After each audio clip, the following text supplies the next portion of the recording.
আসসালামু আলাইকুম সবাইকে মাহে রমজানের শুভেচ্ছা জানাচ্ছি। আমরা আসলে রমজান মাস পার করতেছি, সিয়াম সাধনার মাস। তো ভাবলাম যে আমরা একটা ক্লাস দেই যে আমাদের যে ল্যাপটপ এবং ডেস্কটপের যে মাদারবোর্ডগুলো যে নো ডিসপ্লে প্রবলেমগুলো কি, আমাদের পিসি চলে, ফ্যান ঘুরে, বাট ডিসপ্লে আসে না। এই সমস্যাটা কিন্তু কমন। যেমন একটু আগেও আমাদের একজন ভাই ছিল।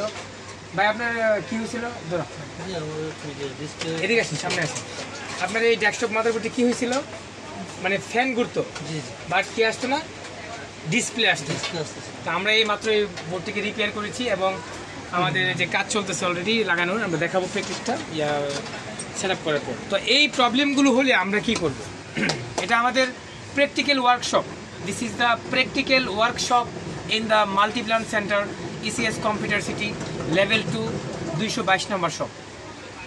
আমাদের শপ নাম্বারটা হচ্ছে 222। যারা হচ্ছে অ্যাডভান্স চিপ লেভেলের কাজ শিখতে চান আমাদের এই শপে যোগাযোগ করবেন। আমাদের ইউটিউব চ্যানেল আছে, শুভ কম্পিউটার, সার্চ করবেন। তো আজকের যে আলোচ্য বিষয়টি হচ্ছে নো ডিসপ্লে। আমাদের ল্যাপটপ হোক আর ডেস্কটপ হোক, আমাদের সিকোয়েন্সগুলো কিন্তু একই। আমাদের এই ল্যাপটপ মাদারবোর্ডে কয়টা সেকশন আছে? 6টা, 7টা, 5টা। বুটগুলোতে কিছু সেকশন কমায় নিয়ে আসছে, নেনো টেকনোলজি করছে, মানে ছোট করে নিয়ে আসছে। তো এই সেকশনগুলো আমরা কিভাবে চেক করব? সেকশন ওয়াইজ এই সেকশনগুলো যখন আমরা চেক করব, ফার্স্ট টাইম আমরা নাম্বার 1, আমাদের যদি নো ডিসপ্লে থাকে, নো ডিসপ্লে, নাম্বার 1 হচ্ছে আমরা সর্বপ্রথম বেসিক থেকে শুরু করি। আমাদের যে র্যাম সেকশনটা, আমাদের যে র্যাম ক্লিন দ্য র্যাম। হ্যাঁ, র্যামটা ক্লিন করার পরেও স্টিল নো ডিসপ্লে, কি আসে না। সেকেন্ড টাইম কি করব? র্যাম স্লট, কি র্যাম স্লট, র্যাম ক্লিন করার পরে, র্যাম স্লট ক্লিন করার পরে, র্যাম স্লট চেঞ্জ করার পরও আমাদের স্টিল নো ডিসপ্লে। ওকে দাও সব কিছু। হ্যাঁ, ও স্বাক্ষর করবে আর সন্ধ্যা পাড়ায়ও। হ্যাঁ, র্যাম ক্লিন, র্যাম স্লটের পরও আমাদের স্টিল নো ডিসপ্লে। তখন কি করব? আমরা অ্যাডভান্স লেভেলে যাব। কি করব? Advance level. আজকের এই বিষয়টি আমরা কথা বলবো যে অ্যাডভান্স লেভেল আমাদের নো ডিসপ্লের ক্ষেত্রে কি কি জিনিস চেক করতে হয় এবং কিভাবে অ্যাডভান্স লেভেলে ঢুকতে হয়, কি করতে হয়। ফাইন। সর্বপ্রথম আমরা কি করব? RAM supply. কি check the RAM supply. If DDR2 1.8, if DDR3 1.2, if DDR4 1.2। তাহলে 1.8, 1.5, 1.2 আমরা কি করব?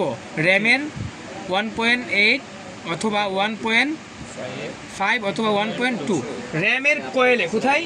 আমাদের প্রত্যেকটা মাদারবোর্ডে যেমন আমাদের কয়েলগুলো দেখতে পাচ্ছেন, এই যে কয়েলগুলো, এই কয়েলগুলোর মধ্যে আমাদের যে র্যামের সেকশনের যে কয়েলটা, যদি আমরা মনে করি এটা আমাদের র্যাম সেকশন কয়েল, এই কয়েলের মধ্যে আমাদের কি থাকতে হবে? DDR যত, তার এই র্যাম সাপ্লাইটা কি করতে হবে? কয়েলে থাকতে হবে। অ্যাডভান্স লেভেলের 4 নম্বরে আমরা কি দেখব? তারপরের সেকশন কি? PCH। কি PCH এর 1.05। PCH এর রিকোয়ারমেন্ট কি? যে PCH এর কয়েলটা, হ্যাঁ, এটা আমাদের সাউথ ব্রিজ। কোনো মাদারবোর্ডে এটা থাকবে না, এটা থাকবে না, দুইটা মিলে একটা থাকবে। এটার নাম কি? PCH, platform controller hub. কি প্ল্যাটফর্ম কন্ট্রোলার হাব। তো আমরা যদি এই PCH এর সাপ্লাইটা পাই 1.05, তারপরও ডিসপ্লে আসতেছে না, আমরা কি দেখলাম? র্যাম ক্লিন করলাম, র্যাম স্লট চেঞ্জ করলাম, র্যামের সাপ্লাই দেখলাম ওকে আছে, PCH ওকে, 1.05, স্টিল নো ডিসপ্লে। কি তখন আমরা কি করব? 5 নম্বরে BCC কোর। কি BCC কোরের সাপ্লাইটা থাকতে পারে 0.8, 0.9, 1.1 অ্যাপ্রক্স। এটার মধ্যে ওকে আছে। তারপরে আমরা কি দেখব? GFX কোর ওকে আছে। এবার কি করবেন? No display, still no display. আমাদের স্লটে যেতে হবে একদম। প্রসেসরের কারণেও তো হয় অনেক। হ্যাঁ, এটা তো পরে আমাদের এগুলো তো হচ্ছে কি র্যাম চেঞ্জ করা, প্রসেসর চেঞ্জ করা, এগুলো তো বেসিক। এগুলো কি this is the basic of no display. আমাদের যদি বেসিকটা আমরা কাজ হয়েছে তারপরে ডিসপ্লে আসে না, তখন আমরা অ্যাডভান্স লেভেলে কীভাবে ঢুকবো, ওই সিরিয়ালগুলো আমরা আসতেছি। র্যামের পাওয়ার ওকে, আমাদের পিসিএইচের পাওয়ার ওকে, আমাদের বিসিসি কোর জিএফএক্স কোর আছে, তারপরেও কি ডিসপ্লে আসে না, তখন আমরা কি চেক করবো? হ্যাঁ, এখন আমরা আসবো কি র্যাম স্লট। এটা কি আমাদের র্যাম স্লট। এটা কি র্যাম স্লট। র্যাম স্লটে আমাদের কিছু ভোল্টেজ আছে, কি সাপ্লাই আছে, যে সাপ্লাইগুলো আমাদের কি খুব দরকার। র্যামের 202 নাম্বার পিনে, 204 নাম্বার পিনে, 75 নাম্বার পিনে, এমন কিছু স্কিমেটিক ডিপেন্ড অফ কি স্কিমেটিক র্যাম স্লটে ঢুকবা। কি করবা? ডায়াগ্রামে দেখবা র্যামের একটা বিসিসি সাপ্লাই আছে, কি বিসিসি। এটা কি থাকবে জানো? 1.5। র্যামের থাকবে একটা কি বিটিটি, কি বিটিটি 0.75 থাকবে, একটা বি রেফারেন্স REF থাকবে, তোমার হচ্ছে বিডিডি কিউ, বিডিডি কিউ। এই সিগন্যালগুলো কোথায় আছে? র্যাম স্লটের যে তোমরা দেখবা কেমনে এসে ঢুকতেছে, কেমনে এসে বের হচ্ছে। এবং সর্বশেষ একটা সিগন্যাল আছে ডি র্যাম রিসেট। এটা কি এইটা আসে কইতা DRAMRST। এই ডি র্যাম রিসেটটা হচ্ছে কি ইনপুট এন্ড সাপ্লাই। এই সাপ্লাইটা কে দিচ্ছে? শাবাশ, কে দিচ্ছে? তাহলে ডি র্যাম রিসেটটা যখন র্যাম স্লটে আসবে তখন কি আমাদের সমস্ত রিকোয়ারমেন্ট কি ওকে।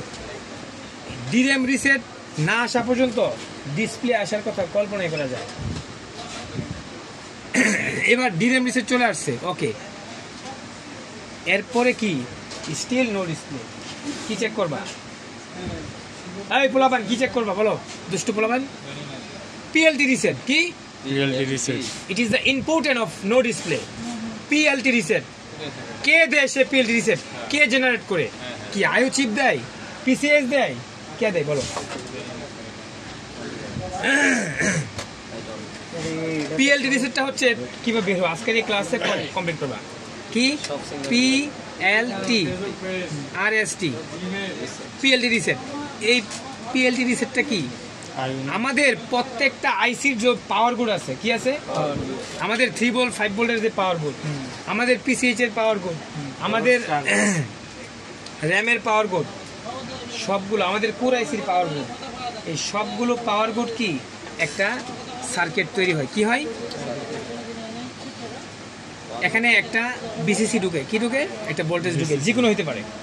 আসার পরে তোমার এখানে এই সবগুলো পাওয়ার গুডকে আইসা একটা কি দেয়, এনাবেল দেয়।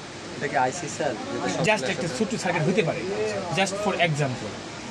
এই পিএলটি রিসেটটা তোমার যখন অল সিস্টেম পাওয়ার বোর্ড, এটার নাম কি, এটা অর্থ কি বুঝছো? সমস্ত আইসি যে সেকশনের যে পাওয়ার বোর্ডগুলো মিলায় কি হয়েছে অল সিস্টেম পাওয়ার বোর্ড। এই জিনিসটা কাকে দেয়? আইও কন্ট্রোলারে দেয়। কে দেয়? মনে করো যে এটা একটা আইসি, কি ছোট্ট একটা আইসি, এটার মধ্যে ঢুকছে আইসা কি র্যামের পাওয়ার বোর্ড, ঢুকছে আইসা কি পিসিএইচ এর পাওয়ার বোর্ড, ঢুকছে আইসা কি 3 ভোল্টের পাওয়ার বোর্ড, সমস্ত পাওয়ার বোর্ড এসে ঢুকছে আইসির মধ্যে। তখন এই আইসি আউট করবে কি অল সিস্টেম পাওয়ার বোর্ড। কি করবে? এটা বলেন। হ্যাঁ হ্যাঁ অবশ্যই, আমি কোনো ডায়াগ্রাম ছাড়া কথা বলি না, আমি কোনো মুখস্থ কথা বলি না, মনে রাখবা। পিএলটি রিসেটটা কেমনে তৈরি হয় এটা আজকে আমরা শিখাচ্ছি। কি পিএলটি রিসেট? হ্যাঁ, এটা কিন্তু নো ডিসপ্লের ক্ষেত্রে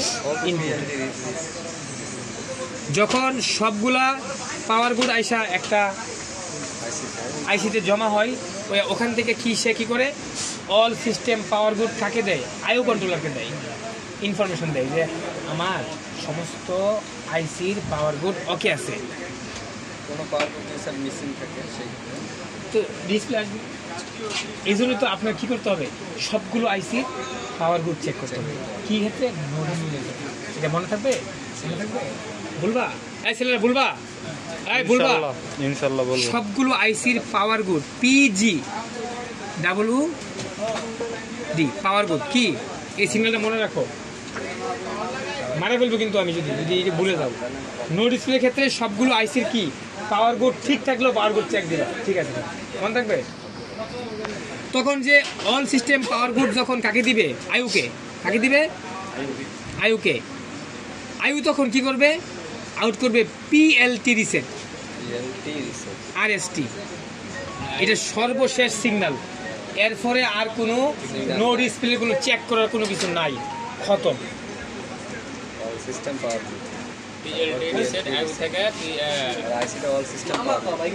তাইলে পিএলটি রিসেট তৈরি করে কে, আইও কন্ট্রোলার। কখন তৈরি করে, যখন সে অল সিস্টেম পাওয়ার গুডটা বলা ভাই। তাইলে এই পিএলটি রিসেট আমাদের সর্বশেষ সিগন্যাল। ভাই পোলাবেন কোথায় তোমরা, দুষ্ট পোলাবেন আসো, আমি কি চেক করতে পারবা নো ডিসপ্লে? বলো কেমন চেক করবো, আমাকে বোঝাও তো একটু দেখি কীভাবে চেক করো বলো। একটু ধরে আমি ক্লিন করবো, হ্যাঁ র্যামের সুপারগুলো ক্লিন করবো, Okay. র্যাম সাপ্লাই ভোল্টেজ দেখবো, ডিডিআর ভাই আপনাকে একটু কল দিতে বলছি। পিসিএইচ 1.05 BCC code, score, GFX code, FX score, তারপরে আমাদের কি ভিডিটি আমাদের কয়েল ভোল্টেজ ওকে। ওকে হ্যাঁ। এরপর আপনার স্লটে চলে যাবো, স্লটে যাই আমরা একটা ভোল্ট চেক দিব। যেমন যে আপনার হচ্ছে সবচেয়ে ইম্পর্টেন্ট হচ্ছে আপনার DDM reset, yes this is the important. Important. হ্যাঁ পোলাবেন বুঝতেছো? আচ্ছা এরপরে কি করবা, ডিএম রিসেটের পরে তোমরা দেবে পিএলটি রিসেটে। এর মাঝে কিছু আমাদের ক্লক ডাটা, আমাদের বায়োস প্রপার আছে কিনা এগুলা কি দেয়, সিআরও দিয়া কি অসিলোস্কোপ, ওগুলো অসিলোস্কোপ দিয়া ক্লক এন্ড ডাটাটা তোমরা চেক করে নেবা, ঠিক আছে মনে থাকবে। এমন কি পারবা চেক করতে পারবা নো ডিসপ্লে? এটা তো আজকে দিচ্ছে, আরো দিব ক্লাস, প্র্যাকটিক্যাল ক্লাস দিব। কি দিব? Practical class. মাইকটা দেখাই দিব কোন পিনে কত বলবে হবে, বলবা পোলাবান না, আমার কথা হয়েছে না শিখা পর্যন্ত বলতে হবে, খালি মুখে মুখে না করলে হবে না। চেক করার কি সিস্টেম বুঝছো? Okay fine. তো আমার কথা হচ্ছে যে নো ডিসপ্লের ক্ষেত্রে আমরা যে যে সিগন্যালগুলো চেক দিব, এই সিগন্যালগুলো যদি আমরা না পাই দেন হচ্ছে আমরা ওই সেকশনে কাজ করবো, রাইট, উইথ স্ক্যামেটিকের মতো। তো ভিউয়ার্স, রোজার মাস, খুব ক্লান্ত, খুব টায়ার্ড, তারপরও ক্লাস দিতে হচ্ছে স্টুডেন্টদের রিকোয়েস্টে, তারা চলে যাবে হয়তো, কিছু লোকের কোর্স প্রায় শেষের পথে। তো আমাদের এখানে আল্লাহর রহমতে যতদিন আমাদের শুভ কম্পিউটার আছে, আমরা শেষ বলতে কিছু নেই, আমরা হচ্ছে যতদিন পৃথিবীতে থাকবো আমাদের স্টুডেন্টদের লাইফ সাপোর্ট থাকবে। কি থাকবে? লাইভ সাপোর্ট দেখবো। আমাদের ছেলেপেলেরা যেখানেই থাকুক, বাংলাদেশে যে কোনো ডিস্ট্রিক্টে থাকুক, আমাদের গ্রুপ আছে, এই গ্রুপে অবশ্যই অ্যাড থাকবে। তো ভালো থাকবেন, খুব ক্লান্ত টায়ার্ড লাগতেছে, আবারও দেখা হবে কোনো একটা ভিডিওতে। আল্লাহ হাফিজ।